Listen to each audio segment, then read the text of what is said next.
Hello everyone, my name is Li Hanyong and we are Group 4 from LGT 5073.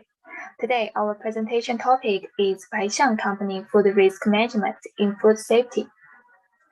This is our content. Today we will introduce our topic in 4 aspects.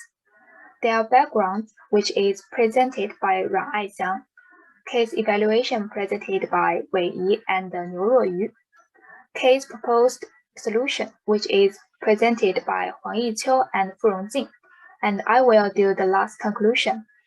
Okay, let's start from the first part. Hi everyone, my name is Ran Aixiang. Before we introduce Baixiang Food to you guys, we want to talk about the environment in food industry recently.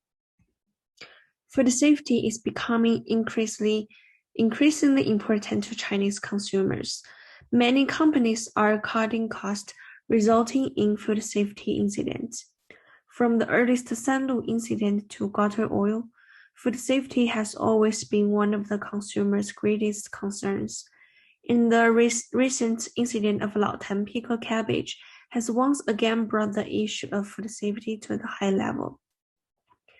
At the 3.15 Gala, Hunan Chaqi Vegetable Company was exposed for the substandard quality of its pickled cabbage. And those pickled cabbage are the main ingredients of Laotan pickled cabbage, instant noodles, of Master Kong and Uni President. As a result, Master Kong and Uni President suffered financial losses and a negative impact on their corporate image due to a quality defect problems of the supplier.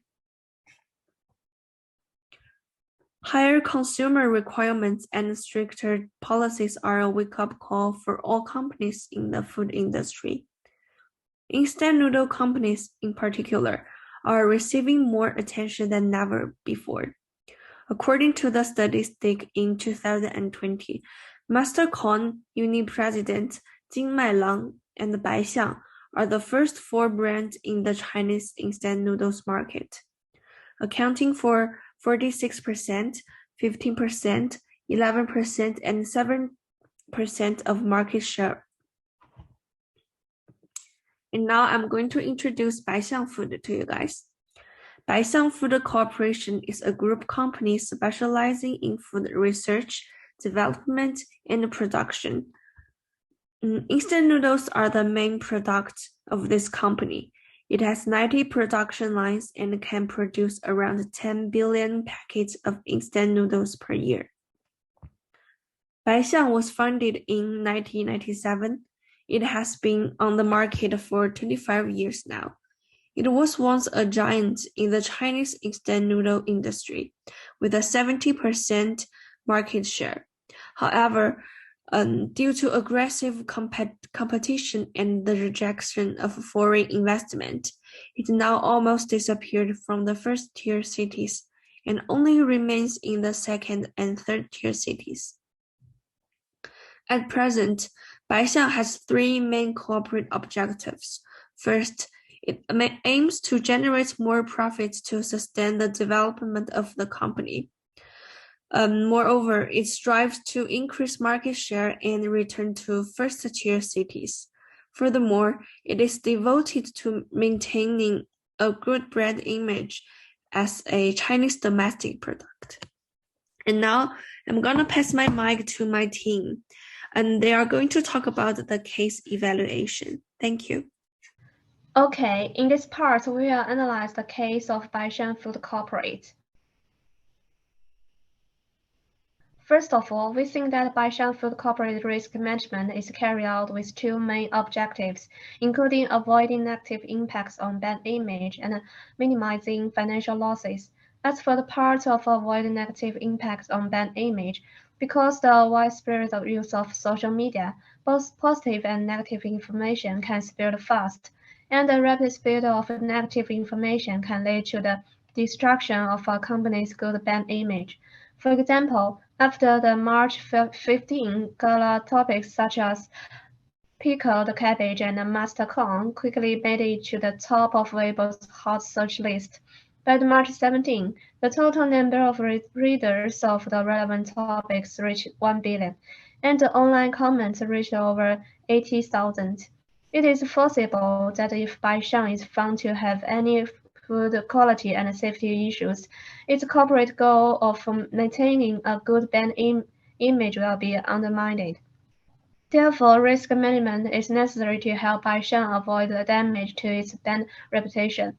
As for the minimize the financial losses part, because customers become more demanding, if any food safety issue arise, they will quickly swap to other similar products without quality problems, and the drop in demand will lead to a loss of profit. After the March 15 gala, the daily loss of Mastercard is estimated to be Hong Kong dollar 7.55 billion. Since the market share of Baishang is only 7%, and the daily sales are usually around 140,000 B, if Baishang faces the same problem, there would be a risk of daily turnover dropping below 100,000 B per day. Therefore, risk management can help it to avoid or minimize losses of this amount as much as possible.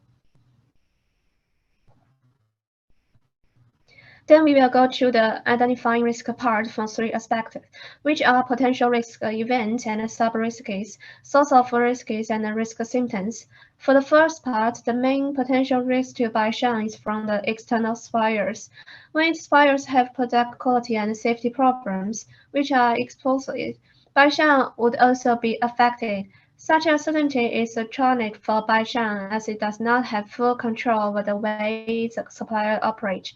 Corresponding sub-risks include financial risks, such as compensation to customers and fines to government agencies, as well as non-financial risks, such as the drop in product sales, damage to brand reputation, and the loss of employee confidence. For the second part, we put the fishbone on this page, as the ultimate risk of the Baishang Group is superior risk, and the main reason for this risk comes from people and management aspects. First of all, in terms of the management, because Baishang Group wants to regain the first-tier market, it needs to expand the number of its suppliers. However, after the number of suppliers increases, the quality of its suppliers will be uneven. So Baishang Group's management of suppliers is prone to low hopes because Baishang Group does not have a complex suppliers management policy and a perfect intelligent management platform.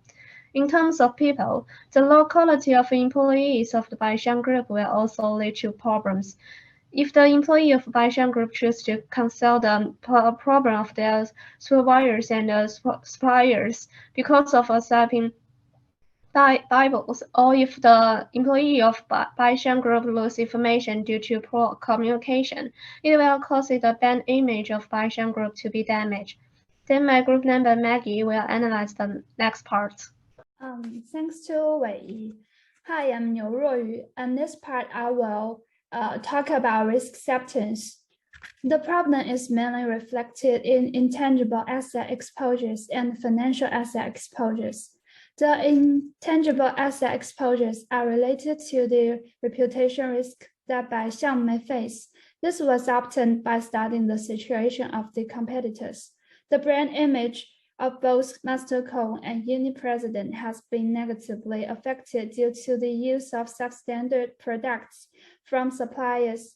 Therefore, if something goes wrong with Baishang's supplier, it will face the same problems. And the other one, financial asset exposures, is mainly because the food quality defects will damage a company's reputation. In this case, the company's capital chain will have the possibility of breaking, and the cash flow will be affected too. And then evaluating identified risks. We believe both the probability and severity of supplier risk can be very high. For its possibility, Chachi's partners include well-known companies such as KFC, Mastercard, Uni-President, and so on, which have all been greatly affected by the March 15 gala. As the two giants of instant noodle companies, Mastercone and Uni-President has the market share more than half of China's instant noodle market, and they both have problems with improper supplier regulation. So it can indicate that supplier crisis in the industry as a whole is very likely. And for its severity, the registered capital of Mastercone was 20 million US dollars, but after the March 15 incident, the daily loss amounted to 7.55 billion Hong Kong dollars, which was dozens of times more than the registered capital. In addition, the topic of March 15 Laotan pickles quickly shot to the top of Weibo's hot search list after the program broke out and sparked widespread discussion among netizens.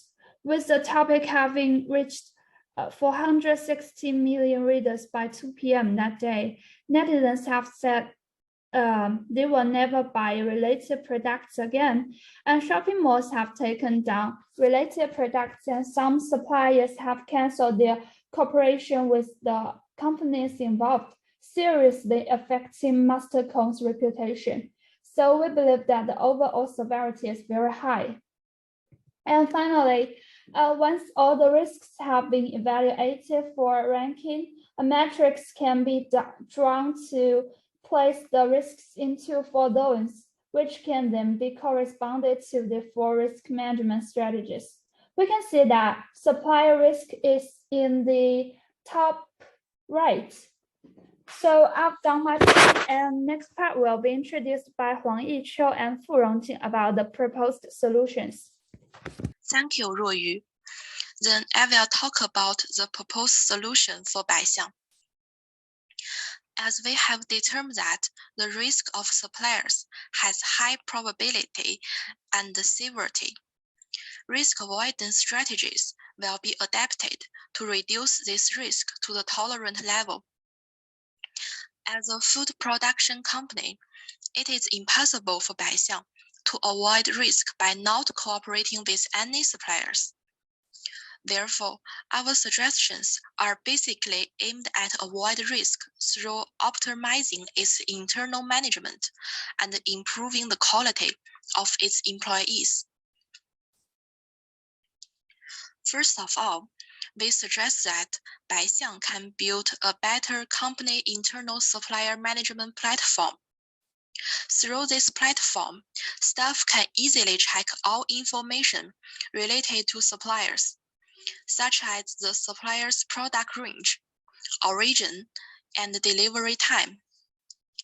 It can visualize the supplier process and avoid situations where there is no control over where those products are supplied. Moreover, this platform will include quality management checklists to inspect the quality of products from upstream suppliers one by one and ensure quality control. And this platform can also serve as a new internal communication channel. Employees can access this platform to view information and communicate through it. And all decisions and strategies related to suppliers will also be announced on it.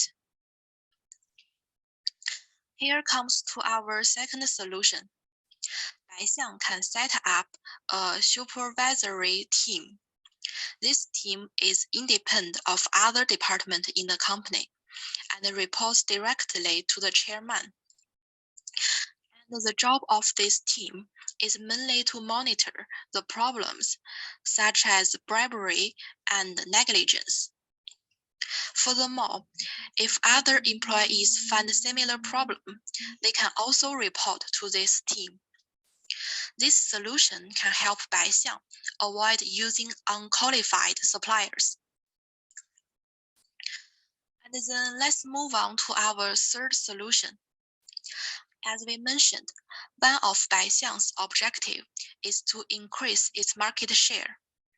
And for food companies, supply chain and supplier management are very important and need to be considered during decision making.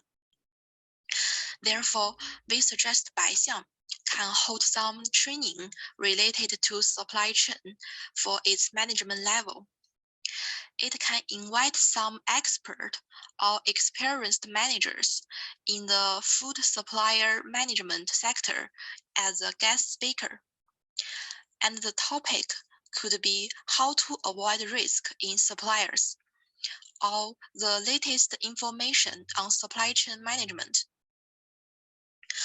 Then let's pass the time to Fu Rongjing for the implementation and evaluation.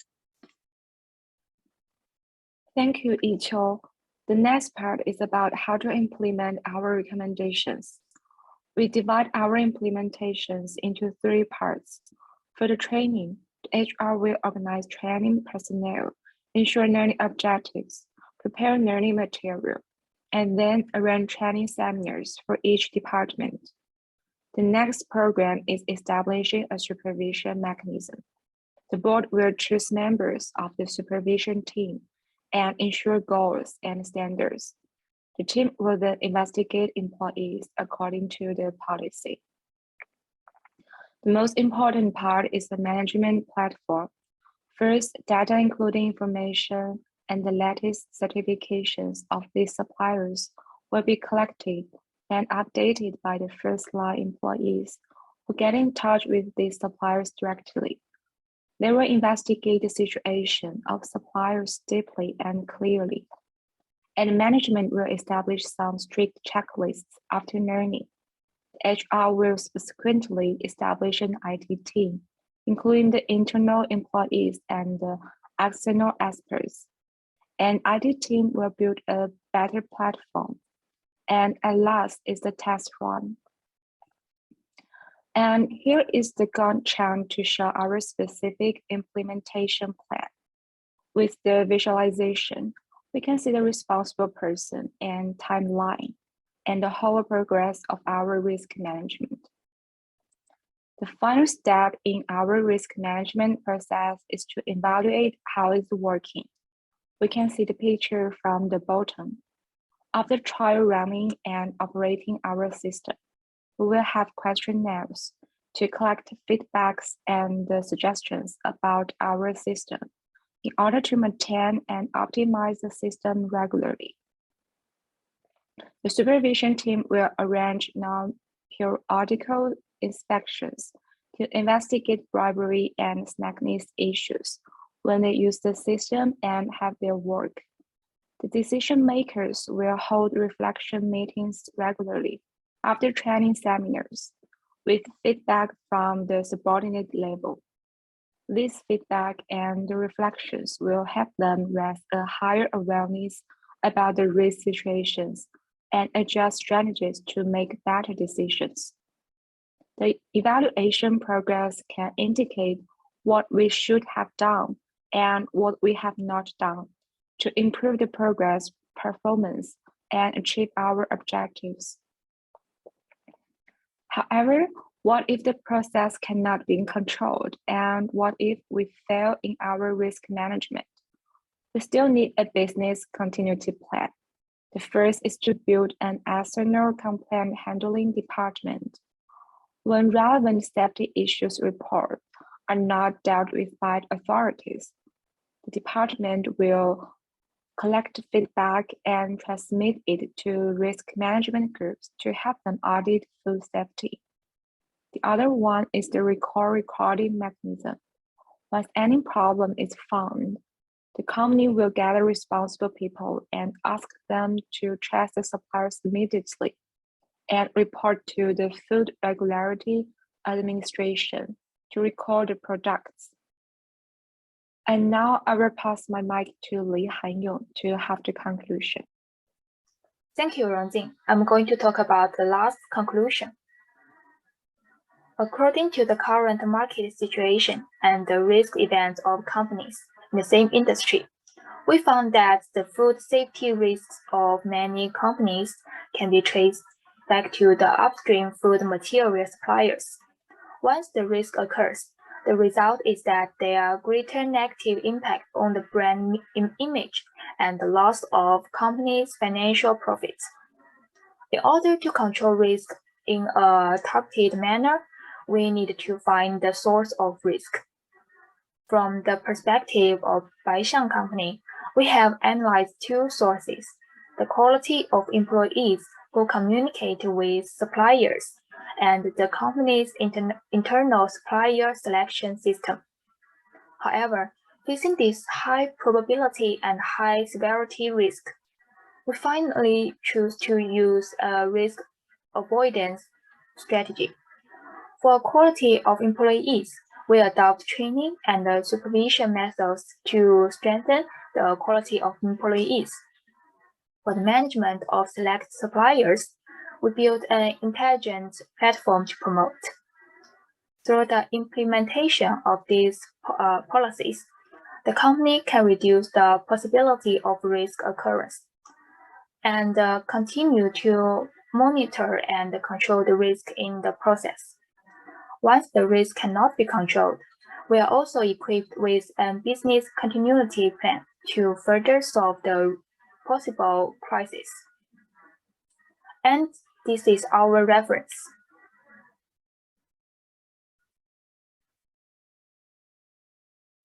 That's all about our presentation. Thank you for your listening.